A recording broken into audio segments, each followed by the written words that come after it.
얼굴이 빛나는 사람이라는 제목으로 하나님 말씀 증거하도록 하겠습니다. 시내산에서 두 번째 돌판을 받았습니다. 이때 모세의 얼굴이 변화가 되었습니다. 얼굴 피부에 광채가 임했다 이렇게 얘기를 합니다. 성경에서 묘사하는 얼굴에 대한 그 표현은 세 가지가 있습니다. 첫째는 용모라는 표현이 있고, 두 번째는 표정이라는 표현이 있고, 세 번째는 안색이라는 표현이 있습니다.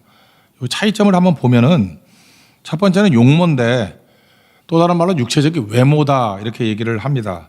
그러니까 부모님이 주신 거죠. 용모는 DNA하고 연관이 있습니다. 이건 예수를 믿고 안 믿고 하고는 아무 관계가 없어요.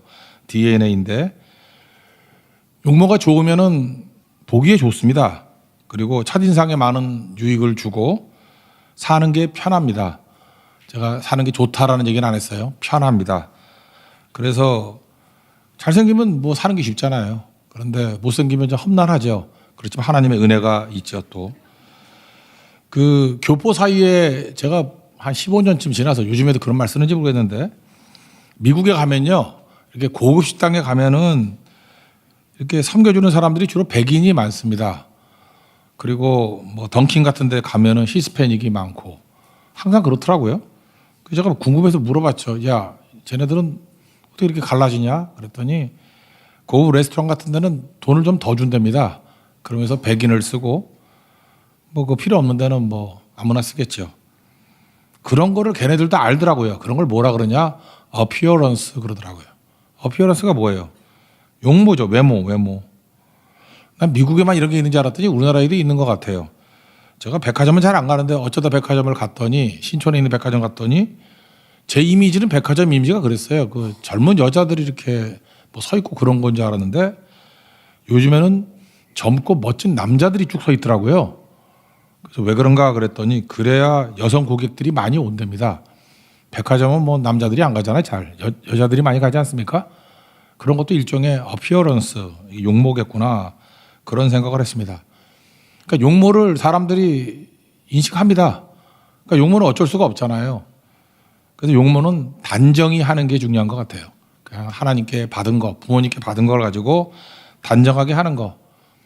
그래서 특별히 뭐 머리 같은 거 단정히 하고, 저는 뭐 단정히 할 것도 없죠. 다 빠졌으니까. 깨끗하게 하고, 또 옷도 좀 센스 있게 입고, 뭐 샤워도 좀 자주 하고, 운동도 하는 게 좋겠죠. 뭐 이렇게 분살이라든지 뱃살 없게 만드는 거. 그렇게 해서 용모는 단정하게 하는 것. 여기까지 할 수 있는 거겠죠. 화장품이란 말이 뭐죠? 제가 어제 처음으로 화장이라는 걸 한번 해봤는데 딸이 결혼한다고 해서 막 쳐바르더라고. 그래서 야, 이게 뭔가 그랬죠. 저는 뭐 거의 처음 해본 것 같은데 화장품이라는 게 영어로 코스메틱 아닙니까? 이게 코스모스에서 왔잖아요. 질서란 뜻이죠. 우주의 질서, 질서 정연 이런 거죠. 그러니까 화장 좀 해. 이게 무슨 얘기죠? 너무 무질서해. 그런 거죠. 그 여자들 자다 깬 얼굴 보면 무질서해. 이런 걸 느끼잖아요. 말은 안 하죠. 밥을 안 줄까 봐. 근데 무질서해. 그러니까 뭐죠? 화장이라는 것은 질서를 잡으라. 그런 얘기겠죠. 그러니까 이것도 핵심은 아니죠. 이거는 에티켓에 관한 부분이라고 생각을 합니다.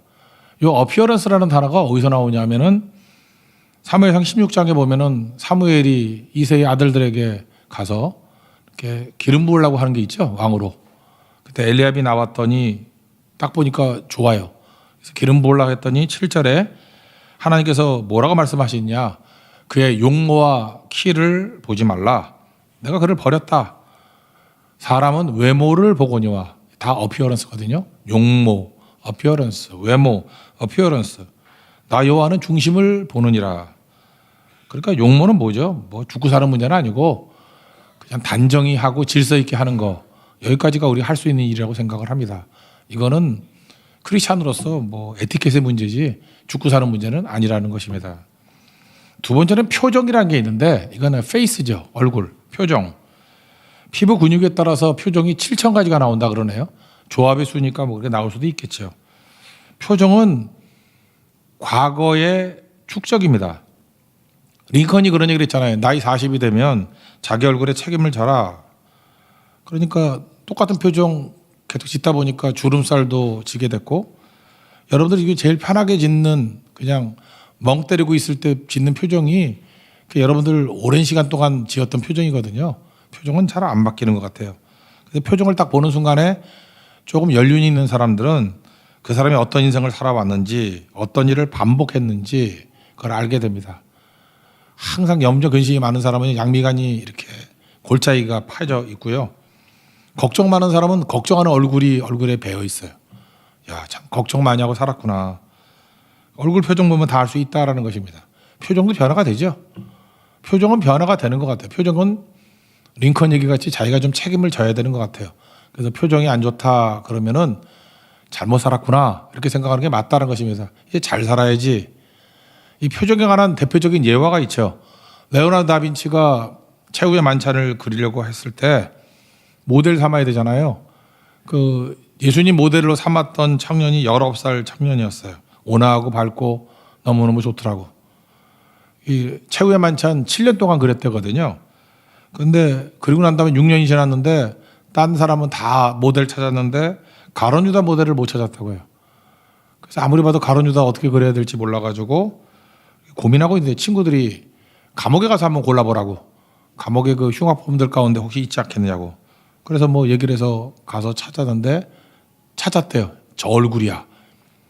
그래 그림 다 그리고 난 다음에 그 가론 유다 모델 됐던 사람이 그런 얘기를 했다 그러죠. 저 모르시겠냐고. 모르겠다고.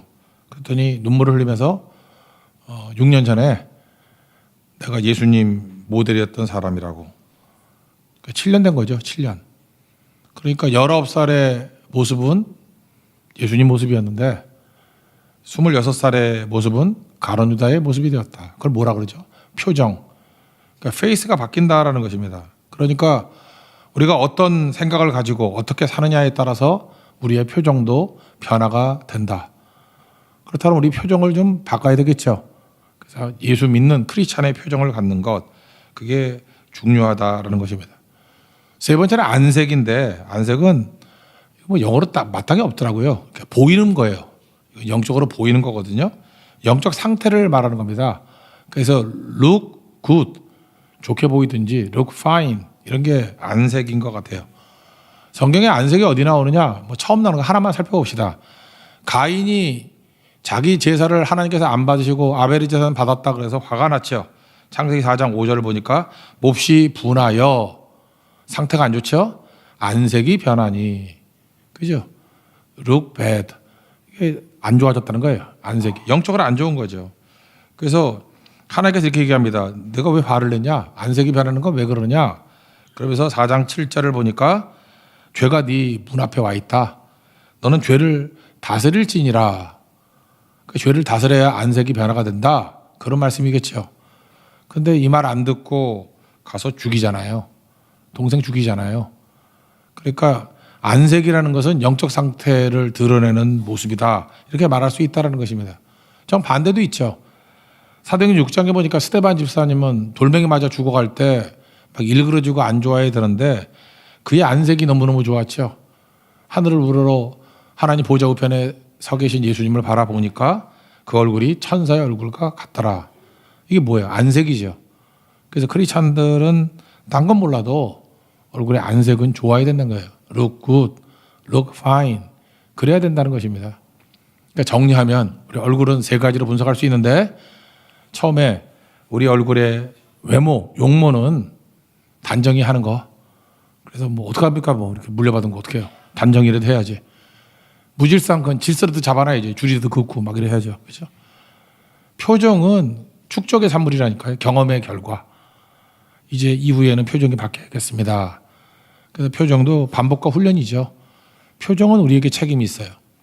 그러나 세 번째 안색은 날마다 하나님과 교제하고 예배드리고 주의 영이 임하게 되면 안색이 좋아지겠죠. 돌멩이 맞아 죽는 최악의 상황이라 할지라도 천사의 얼굴이 될 수 있다. 그래서 우리는 이 세 가지 얼굴, 이걸 책임지고 살아가는 그런 모습이 있어야 된다는 것입니다. 오늘 여기 나오는 얼굴 피부에 광채가 났다라고는 안색에 가까운 거겠죠. 시내산에 올라가서 하나님과 교제했습니다. 그랬더니 하나님의 영광이 임하니까 영광의 광채가 얼굴에 임하게 되었죠. 그래서 자기도 모르게 얼굴에 막 빛이 났는가 봐요. 그래서 사람들이 두려워하니까 수건 가리는 얘기가 나온다고요. 두 절만 읽어볼까요? 29절과 30절 읽겠습니다. 시작. 모세가 그 증거의 두 판을 모세의 손에 들고 시내산에서 내려오니 그 산에서 내려올 때 모세는 자기가 여호와와 말하였으므로 말미암아 얼굴 피부에 광채가 나나 깨닫지 못하였더라. 아론과 이스라엘 자손이 모세를 볼 때 모세 얼굴 피부에 광채가 남을 보고 그에게 가까이 하기를 두려워하더니, 그런 거 뒤에 수건으로 가렸다 그런 얘기가 또 나와요. 오늘 요걸 한번 물어봅시다. 수건으로 모세의 얼굴을 덮었던 이유가 뭐냐? 얼굴 왜 덮었어요? 요거에 대한 해석이 고린도후서 3장 7절부터 18절까지 우리 설교 전에 읽었죠? 거기에 나와 있다라는 것입니다. 먼저 전제가 이거예요. 하나님의 임재가 있으면은 얼굴에 빛이 납니다. 그죠? 그래서 성경은 뭐라고 얘기하냐면 율법에도 영광이 있다. 율법은 뭐죠? 진단하는 거 아니에요. 우리를 이렇게 진단하는 거. 너 죄인이다. 죄를 깨닫게 하는 거.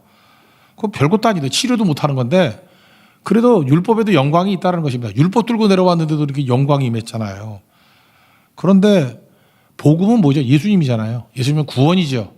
그리고 치료하는 능력이 있잖아요. 그 복음을 들고 있는 사람의 영광은 얼마나 크겠느냐. 복음 증거할 때 함께하는 게 성령인데 성령이 함께하면 얼마나 영광이 크겠느냐. 그리고 율법은 없어질 영광 아니에요.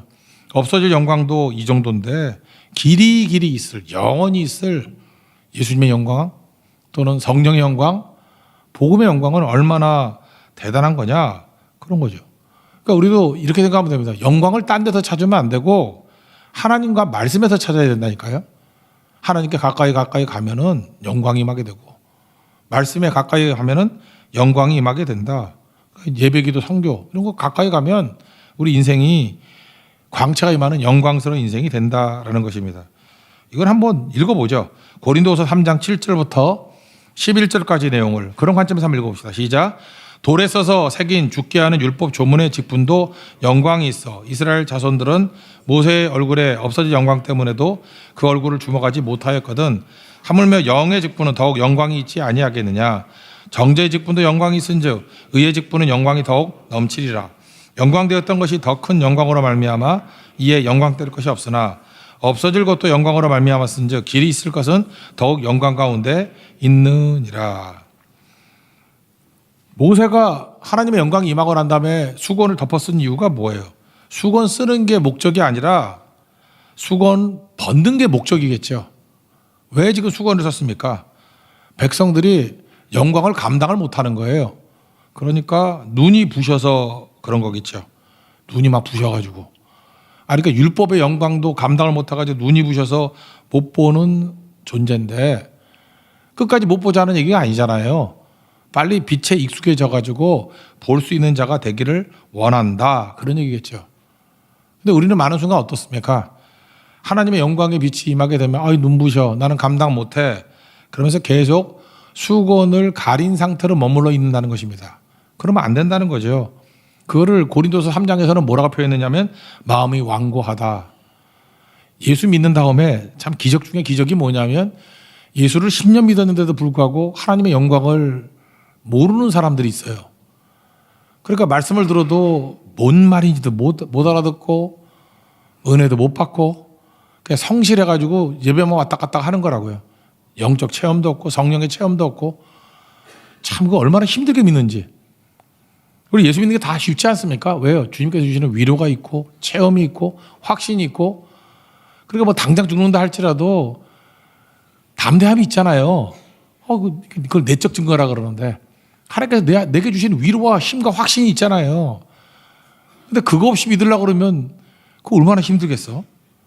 그런데 마음의 완고함이 수건을 덮은 채로 그냥 놔둔다는 거예요. 나는 빛을 못 보는 존재야. 눈부셔서 안 돼.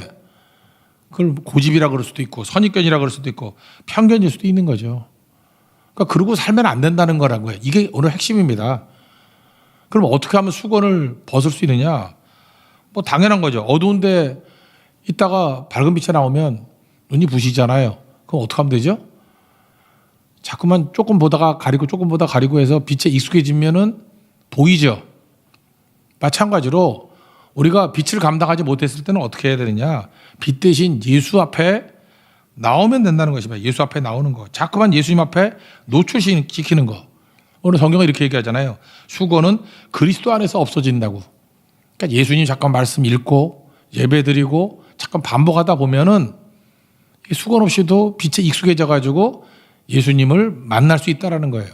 영광을 만날 수 있다는 것입니다. 그래서 뭐라고 설명해요? 언제든지 주께로 돌아가면 그 수건은 벗겨지리라. 그러니까 오늘 메시지 핵심은 이겁니다. 뭐 오랫동안 잘 믿는 사람들보다도 오늘 핵심은 이거예요. 신앙생활을 오래 했는데도 불구하고 수건 가려진 채로 신앙생활하는 사람이 있다는 거예요. 그래서 조그만 수건을 벗겨도 아유 나는 감당하지 못해. 막 그런 거 있잖아요. 나는 뭐 선교도 못해, 기도도 못해. 그냥 평생 한 번도 철학기도 나온 적도 없고. 그런 분이 계시나? 새벽기도도 한 번도 안 나온 분이 있을까? 있을지도 모르겠어요. 한 10년 믿었는데 새벽기도 나 한 번도 못 나고 왔어요.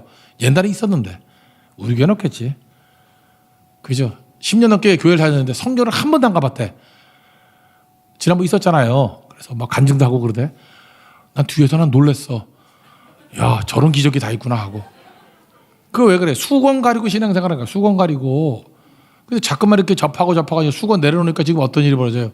그랬던 분들이 지금 새벽기도도 나오고 철야도 나오고 이제 하나님의 은혜를 체험하게 되잖아요. 그러니까 핵심은 뭐예요? 지금도 여러분 가운데 수건으로 가리면서 신앙생활하는 분이 있다라는 거예요. 그 안타깝다라는 것입니다. 잠시 수건은 가렸지만 그 이후에 필요한 건 뭐예요? 수건을 내려놓고 영광의 빛을 보는 그 단계까지 가야 된다는 것입니다. 그러기 위해선 자꾸 예수님 앞에 자기를 노출시켜야 된다는 거예요. 주님 만나면은 수건 벗겨지게 된다. 그래서 우리 교회는 그 누구도 수건 가린 인생 없는 하나님의 축복의 종되기를 축원합니다. 그게 승리예요. 그거 읽어봅시다. 14절부터 16절까지입니다. 고린도후서 3장 14절부터 16절까지 시작. 그러나 그들의 마음이 완고하여 오늘까지도 구약을 읽을 때 그 수건이 벗겨지지 아니하고 있으니 그 수건은 그리스도 안에서 없어질 것이라. 오늘까지 모세의 글을 읽을 때에 수건이 그 마음을 덮었도다. 그러나 언제든지 주께로 돌아가면 그 수건이 벗겨지리라. 그래 예배 동안에 이게 벗겨지는 거 수건이 깨우침이 있고 감동이 있고 성령의 인도하심이 있고 그런 거라고요. 어떤 젊은 부부 이야기를 하나 해드릴게요. 프라이버시상 약간의 각색은 있어요. 그러나 사실인데 싸웠습니다. 서로 양보를 안 하는 거예요. 그러니까 힘들죠. 요즘엔 젊은 부부들이 얼마나 기싸움이 셉니까? 이렇게는 못 산다. 이렇게는 못 산다. 이혼하자. 근데 이혼도 금방 안 되잖아요. 시간이 좀 걸리잖아요. 근데 마침 남편이 출장을 가게 됐어요. 외국으로 출장을 뭐 3개월인가 6개월인가 뭐 기억이 잘 안 나는데 그쯤 간 것 같아요. 일단 출장 갔다 와서 마무리 짓자. 서로 준비하자. 그러고 갔습니다. 남편이 출장 갔지만 뭐 여자도 쉽지는 않잖아요. 그래서 답답했는데 뭐 친구 권유인지 하여튼 교회 가게 됐어요. 교회 나오게 됐다고. 그러다 보니까 예배 말씀 기도 그리고 위로 받지요. 그러니까 참 예수님의 빛 가운데 이렇게 놓이게 되면은 깨닫게 되는 것 같아요. 자기가 잘못 살아왔구나 그런 생각이 들고 갑자기 남편이 불쌍해지더라는 거예요. 제가 그랬잖아요. 불쌍하다는 게 스프랑커 니조마인데 불쌍히 여기면 기적이 나타난다고. 벌써 조짐이 보이죠. 여러분 인생에도 기적이 나타나려고 그러면 누가 불쌍해야 돼. 불쌍하면 여러분 결혼이라는 기적이 막 나타나고 용서라는 기적이 막 나타나고 그래요. 여러분 마음에 불쌍한 마음이 하나도 없다 그러면 예수 마음 없는 거예요. 여자의 마음 가운데 예배를 드리니까 불쌍한 마음이 드는 거야 남편이. 그러다가 이제 시간이 돼가지고 남편이 돌아온다 그러니까 뭐 꼴 보기 싫지만 뭐 아직까지도 뭐 남편에 대한 화는 안 불렸던 것 같아요. 공항에 뭐 픽업하러 갔답니다. 가서 이제 말없이 차 타고 올라가 그러는데 남편이 그러더라는 거예요. 당신 변했다고. 뭐가 변했더니 안색이 달라졌어 그러더라는 거예요. 안색이. 그러더니 이 남편이 미쳤는가 봐요. 그죠? 예뻐졌네? 그러더라는 거예요. 그러면서 분명히 무슨 일이 있었대.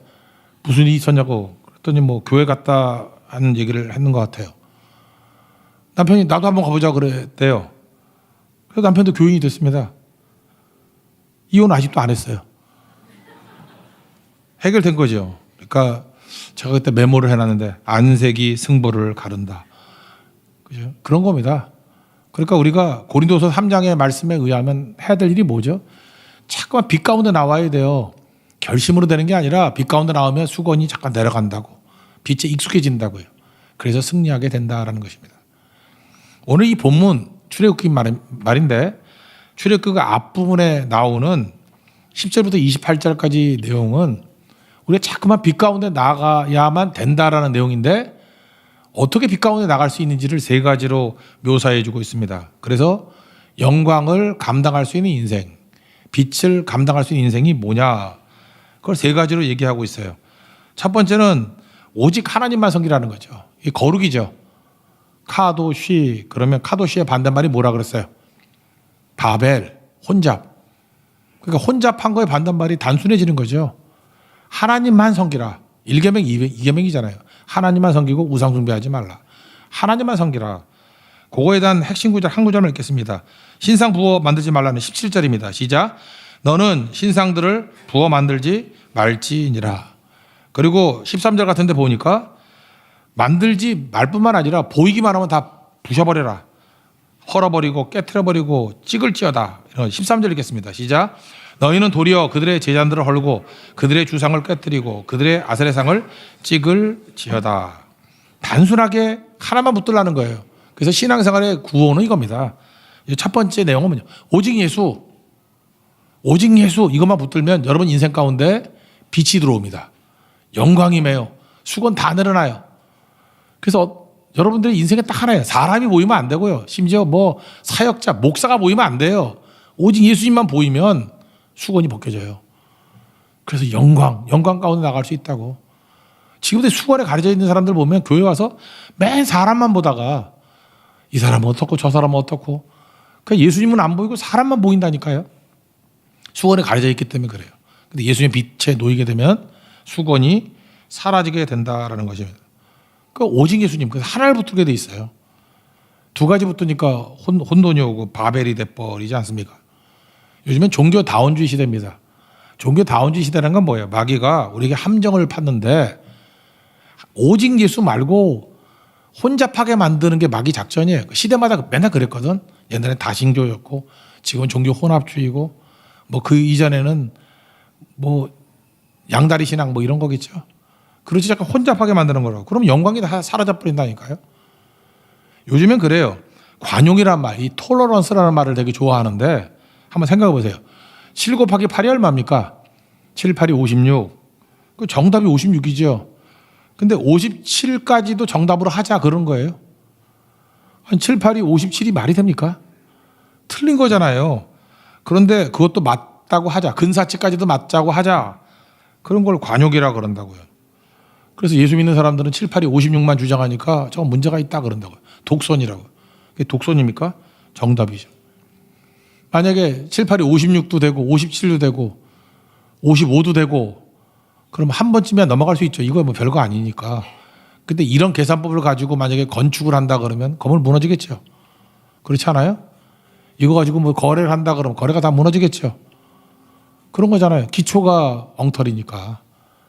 그래서 여러분들 기초는 예수님이 반석이 되는 인생을 사셔야 된다는 거예요. 그래서 인생은 이런 거예요. 이것저것 다 따지지 말고 하늘이 두 쪽이라도 진리인 것만 바탕에 두고 그 위에 인생을 세워나가기 시작해야 돼요. 그게 뭡니까? 오직 예수님. 또 그 인생은 흔들림이 없는 인생이 될 수 있다라는 것입니다. 그리고 두 번째, 이렇게 빛을 감당할 수 있는 인생이 되는 게 뭐냐면 예배드리라는 거예요. 여기 세 가지 절기가 나오잖아요. 3대 절기. 시간의 주인인 하나님 섬기라. 18절 앞부분만 보면 너는 무교절을 지키되 그러면서 뒤에 보면 이제 3대 절기가 쭉 나와요. 절기와 안식일 그런 거거든요. 저는 항상 우리 자녀들에게 교육시킬 때도 그렇게 교육을 해요. 시간의 마디마다 예배를 드리라. 여러분 아다시피 어제는 제 큰딸이 결혼하지 않았습니까? 저는 결혼이라는 출발, 그 인생의 어떤 꺾임이잖아요. 마디잖아요. 마디마다 예배로 드려야 돼요. 예배. 가끔 우리 크리스찬들 중에서도 보면은 참 철이 없는 거죠. 결혼식도 뭐 반쯤은 친구들 나와가지고 뭐 시이닥거리는 농담이나 하고 뭐 그런 결혼을 좋아하는 것 같아. 뭐 앉아가지고 뭐 장난치고 그러는 거, 뭐 이상한 춤이나 추고. 좋아요. 뭐 이렇게 흥겹게 해서 끝날 수도 있지만 여러분 인생의 마디에 중요한 마디에 그따위로 나가면 여러분 인생이 헝클어져요. 인생 계절도 그렇잖아요. 환절기가 중요한 거죠. 봄에서 여름, 여름에서 뭐 가을, 가을에서 겨울. 환절기 때 막 병도 나고 그러잖아요. 환절기 잘 견뎌야겠죠. 변화의 마디마디마다 예배가 들어가 있어야 돼요. 그럼 하나님께서 도와주시고 승리한다는 것입니다. 시간의 마디가 뭐겠어요? 결혼 또는 뭐 개업, 이사, 출산 뭐 이런 거 있죠. 그런 거 대충 넘어가지 마십시오. 반드시 하나님 앞에 예배드리라. 그게 오늘 내용이라고요. 그러면 너희 삶 가운데 빛이 임하게 돼서 어둠의 세력이 장난 못 친다는 거예요. 그러지 않으면 마디마디마다 온갖 수시는 일들이 벌어지겠지 뭐. 그죠? 하나님이 붙들어 주시는 인생이 돼야 되는데. 심지어 이 3대 절기나 안식일 같은 때 적군이 쳐들어오거나 위기 가운데 있으면 어떡합니까? 그래도 하라는 거예요. 34장 24절 한번 읽읍시다. 시작. 내가 이방 나라들을 내 앞에서 쫓아내고 내 지경을 넓히리니 내가 매년 3번씩 여호와 내 하나님을 뵈려고 올 때 아무도 내 땅을 탐내지 못하리라. 그러니까 하나님이 보호해 주신다 그런 얘기죠. 21절 읽어볼까요? 시작. 너는 엿새 동안 일하고 일곱째 날에는 쉴지니 밭갈 때나 거둘 때에도 쉴지며. 네, 무슨 얘기예요? 밭갈 때나 거둘 때 바쁠 때 아니에요. 농번기 그때도 지키라는 거예요. 바쁠 때나 뭐 한가할 때나 관계없이 시간의 주인이 하나님이시다 인정하면 하나님이 보호해 주신다. 그 여리고성 그 돌 때도 마찬가지 아닙니까? 먼저 할례부터 하잖아. 예배부터 드리고 만약에 성문 열고 와서 공격하면 다 죽을 수밖에 없는 상황에서도 하나님이 지켜주시잖아요. 그러니까 바쁠 때도 예배드리고 시간의 주인이 하나님이십니다라는 것을 붙들 줄 알아야 된다는 것입니다. 만약에 내가 그걸 안 지키면, 내가 안식일을 안 지키면 안식이 깨지나요? 절기를 안 지키면 절기가 깨지나요? 안 지키면은 하나님의 법이 깨지는 게 아니라 내가 깨지는 거예요. 내가. 여러분이 안식일을 안 지켜도 안식일이 깨지진 않아요. 내가 깨지는 거지. 뭐 더 설명할 거 없죠. 인생 살아보시니까 삶이 만만치 않죠. 뭐 평탄함만 있는 것도 아니고 돌발 상황이 얼마나 많습니까? 그런데 중단하고 시간의 주인이 하나님이십니다라고 예배드리면 안식의 복이 뭐라 그랬어요? 회복, 완성, 복 주시는 거라고. 그래서 안식 없이 가는 사람들은 인생 걸지 마십시오. 분명히 무너지게 돼 있다라는 거예요. 그러므로 하나님 앞에서 빛이 임하게 되는 길이 어디에 있느냐? 영광이 임하는 길이 어디에 있느냐? 예배드리라는 거예요. 예배. 그죠? 시간의 주인이 하나님이심을 고백하는 인생의 마디마디마다 하나님 앞에 예배로 여러분 삶 가운데 빛과 영광이 넘쳐나는 은총의 종이 되기를 축원합니다. 그다음에 세 번째 내용은 뭐냐 하면은 예물드리라는 거예요. 이건 재물의 주인이 하나님이심을 인정하라. 26절 읽겠습니다. 시작. 내 토지 소산에 처음 익은 것을 가져다가 내 하나님 여호와의 전에 드릴지며. 거기까지만 읽고 그다음에 20절 뒷부분만 보면은 빈손으로 내 얼굴을 보지 말지니라. 이렇게 뭐 11조 드리고 첫 소산 드리고 예물 드리라는 거예요. 이러면 절대로 돈의 노예가 되지 않는다. 주께서 주시고 채워 주신다. 이게 바로 뭐예요? 빛 가운데 살아가는 인생이 되는 것이다. 돈에는요 3가지를 배워야 된다고 생각하는데 첫째는 버는 법, 두 번째는 모으는 법, 세 번째는 쓰는 법. 버는 법을 경제학에서는 생산이라 그러고요. 모으는 법, 투자라 그러고요. 쓰는 법, 소비라 그래요. 그러니까 생산, 투자, 소비 이걸 다 배워야 되는 건데 우리는 버는 법은 배우나? 모으는 법도 잘 모르는 것 같은데 어떻게 하는지도 모르니까 맨날 이상한 투자나 하고. 쓰는 법을 진짜 모르는 거야. 쓰는 법. 자식들에게 이 3가지 가르쳐야 됩니다. 잠언 같은 거 잘 보세요. 보면은 버는 법도 나오고 모으는 법도 나오고 쓰는 법도 나온다라는 것입니다.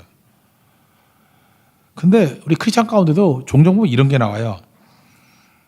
요즘에 자식들은 돈 안 물려주면 집을 어떻게 사며 아파트를 어떻게 사며 쟤네들 어떻게 살아. 그래서 부모들이 잠깐 자식들에게 뭘 잠깐 물려주려고 그러는 게 있다라는 것입니다. 이 얘기는 뭐냐 하면은 선악과입니다. 내가 지금 하나님의 역할을 하려고 하는 거예요. 여러분들도 아무것도 없었잖아요. 근데 하나님이 여러분 버는 법을 가르쳐가지고 벌었죠. 아무것도 몰랐는데 모으는 법을 배워서 모았죠. 여러분이 못 배운 게 뭐냐면 그런 분이 계신다 그러면 쓰는 법을 못 배운 거예요. 그렇게 쓰는 거 아니거든요. 뒤집어 얘기하면 내게 하나님이 복 주셨던 것과 마찬가지로 우리 자녀들에게도 복 주시지 않겠나? 그죠? 자식들에게 버는 법, 자식들에게 모으는 법을 하나님이 안 주실 거라고 믿는 거 아니에요? 그 사람은. 안 그래요? 하나님이 어쩌다가 나한테는 돈 버는 법과 돈 모으는 법을 가르쳐 줘서 자식에게 물려줄 만큼 돈이 있어요, 지금. 거기까지는 은혜죠. 아멘. 할렐루야. 그런데 믿음이 그 다음에 없는 거야. 나한테는 버는 법과 모으는 법을 하나님이 주셨지만 내 자식에게는 안 줄 것 같아. 하나님이 못하면 내가 하면 된다라는 게 대단한 불신인데 그 집안 박살나려고 작정을 한 거야, 지금. 하나님이 혹시 안 주더라도 내가 주면 되지. 믿음대로 될지어다. 그런 걸 뭐라 그러냐면 콩가루 집안이라 그러는 거예요. 하나님이 하실 일을 자기가 하는 거 아니에요. 그거 진짜 불신 중에 엄청난 불신이라는 것입니다. 역대상 29장 12절 보니까 부와 귀가 주께로 말미암고 부모에게 말미암고 아니에요. 또 주는 만물의 주제가 되사 손에 권세와 능력이 있사오니 모든 사람을 크게 하신가 강하게 하심이 주의 손에 있나이다. 이걸 믿어야 된다는 거예요. 이거를. 그죠? 이게 중요한 거죠. 하나님 앞에서 버는 법, 모으는 법, 쓰는 법 이게 다 중요한 거죠. 어제 우리 가정에서 결혼이 있었습니다. 그래서 조금 전에 우리 사모하고 감사원금을 쓰는데 그 질문 같은 질문을 해야지.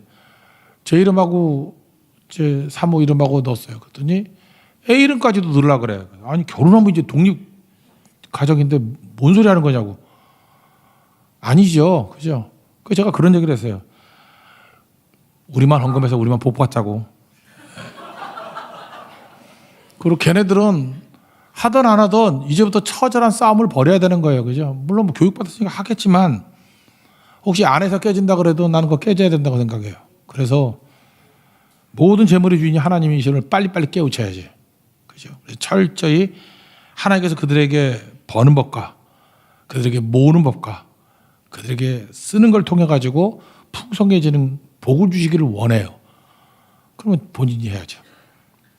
그겁니다. 그럼 빛이 임하게 되면 어둠의 세력은 다 물러가게 돼 있고 수건 싸면서 나이 50이 되고 60이 돼도 크리스찬인데 수건 가리고 다니는 건 옛날에 그 나병 환자나 그러고 다녔다고.